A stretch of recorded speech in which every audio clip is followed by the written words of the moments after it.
can, but they're unable to do things independently. They don't have full range. Right?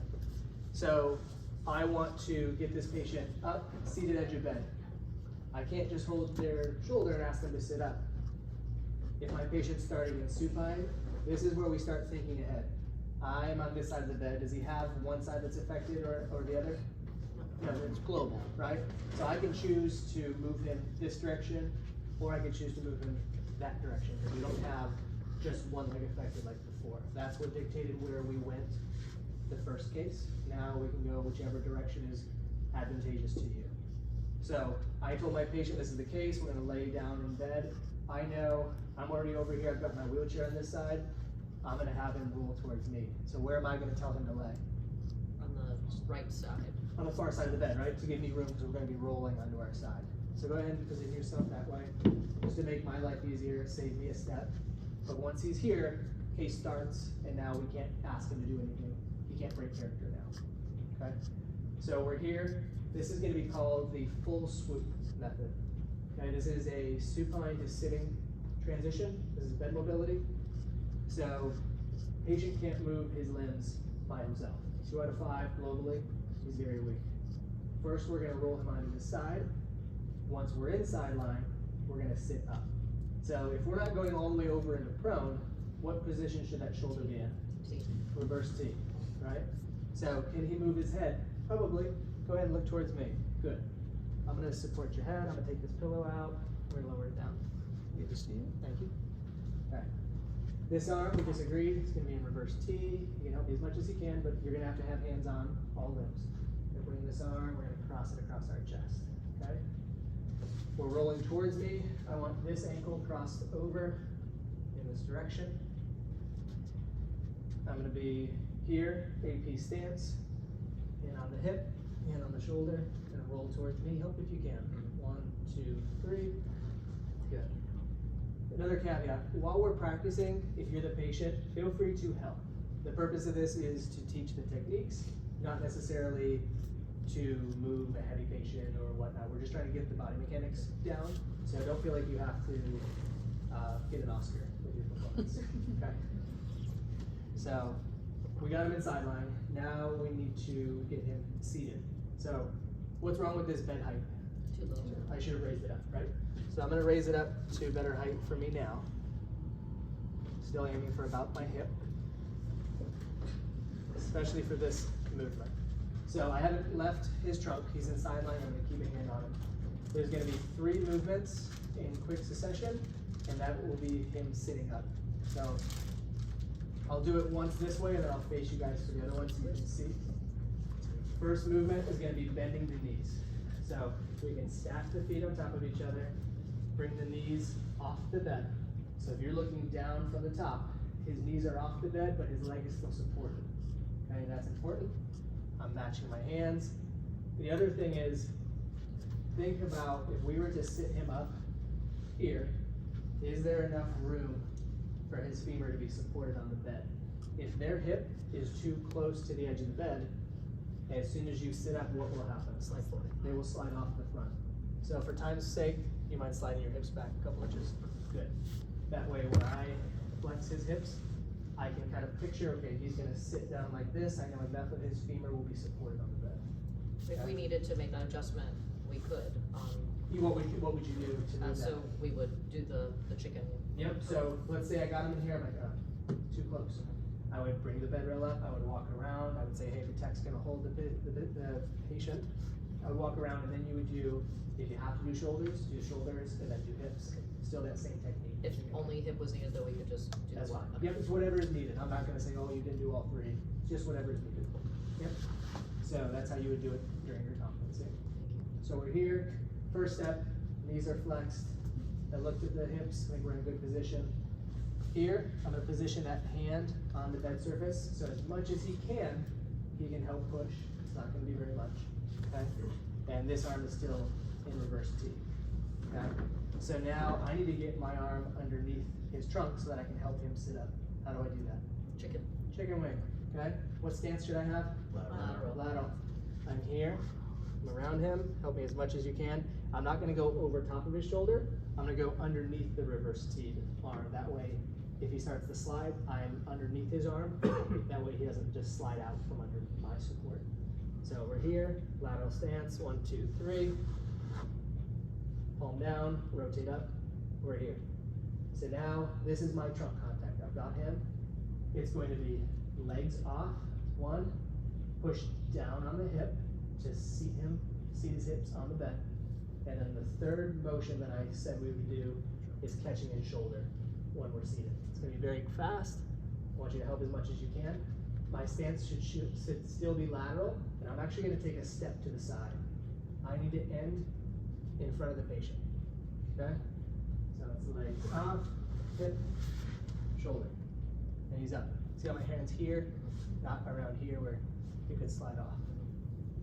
Once we're up, I can take one hand off. I just have to have one point of trunk contact. Let's see it again. Yes. Okay. Go ahead and lay back down. That's quick. So what about, because this is a position for someone who can't assist, because he pushed up to get that hand under, but the people. So just as much as he can, whatever he can do. Here, like I said, you guys don't need to act as a completely dependent, unable to move. If you can't clear him enough, you are gonna pull the sheet here. You're gonna utilize the squishiness of the mattress, and you're gonna go underneath, pushing into the mattress, and then underneath. It is a little easy on the squishy surface. If you find that when you're pushing your hand underneath the patient, the sheet kind of punches up, pull the slack out. That way it's a smooth surface. Otherwise, it'll kind of bunch up and stop your fingers from sliding. Okay, but again, they're gonna help as much as they can. So we're here, we got the sideline. I like our hip position. Knees are slightly off the bed. We're ready. If they're all the way back, it's a lot more work to get them forward.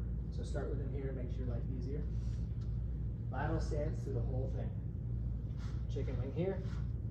We get my palm underneath. 1, 2, 3. Scapula. Up here. 1, 2, 3. When I step sideways, I end in front of my patient. Get your trunk contact, and then we'd be lowering the bed and doing a transfer. Okay. Questions? You guys need to see it from that side, or do you feel like you have it? Could you do it like step by step? So it's like one, like the Sure. leg, hip. and Slowly.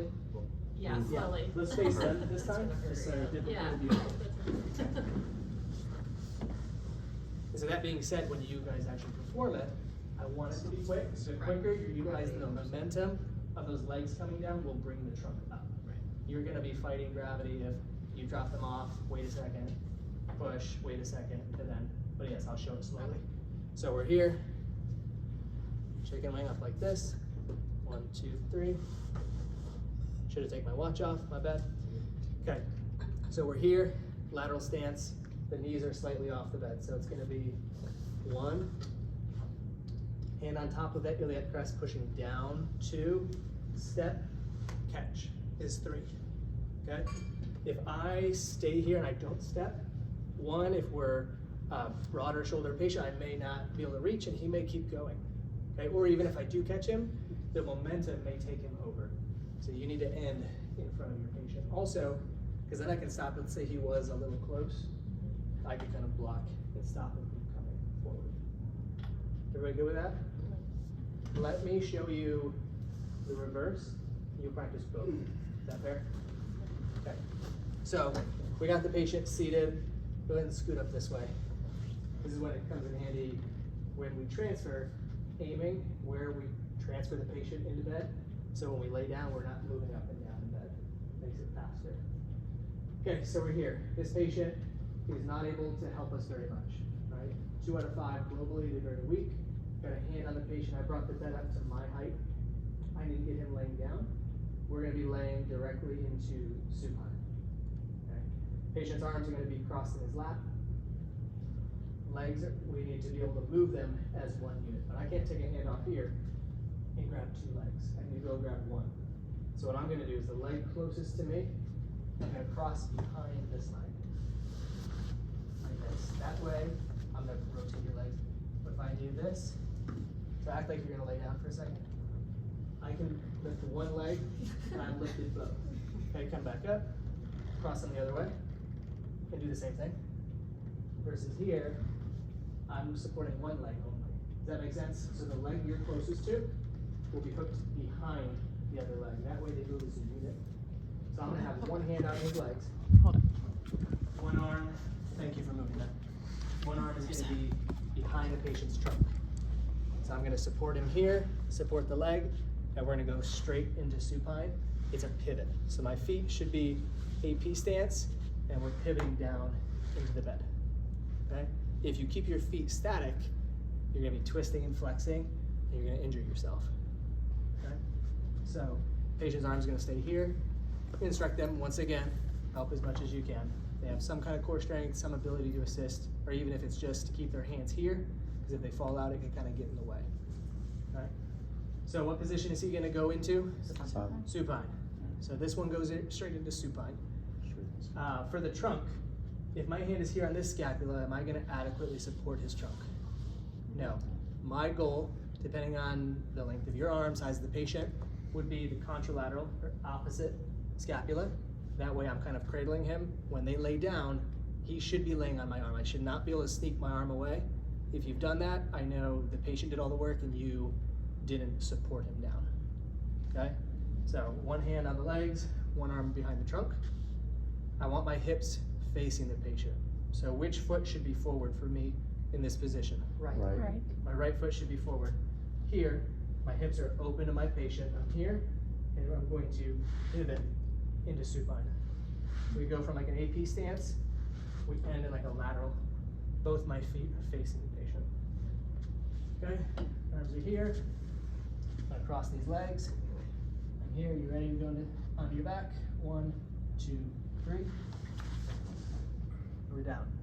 From here, then you would do your repositioning, make sure he's more or less in the middle of the bed. Okay? So it's here, and it's a pivot down. Make sure those feet are moving. Don't keep them flat. You just want to see it from the opposite direction, or see it one more time. One more time, maybe this direction. This direction again? Is that okay? Okay. So patient seated here. What do I do with the legs? Cross up. The leg that I'm closest to crosses behind.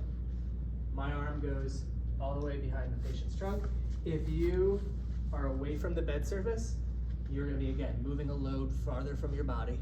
You're also not gonna have anything to brace on, because it's quite a bit of force if you're laying the patient down and your arms are supporting them. So brace your hip up against the bed. That way you've got something to support yourself in lowering them. Don't feel like you have to slowly lay them down. You're gonna hurt yourself, okay? It's a quick movement, it's okay. You are controlling the motion as much as you can. If it becomes unsafe, that's when you would have a second person, okay? That's why I instruct you guys all to help your therapist. That way we're teaching the technique. If it's patient specific, you adjust from there. Okay, patient's arms are in his lap. My AP stance is here. I've got one hand on his leg, one hand across his back. I have an AP stance. 1, 2, 3. We're down. Should end in a lateral stance facing my patient. Okay, so that is the full swoop method from supine to sitting and sitting to supine. Good? Good. All right, go practice.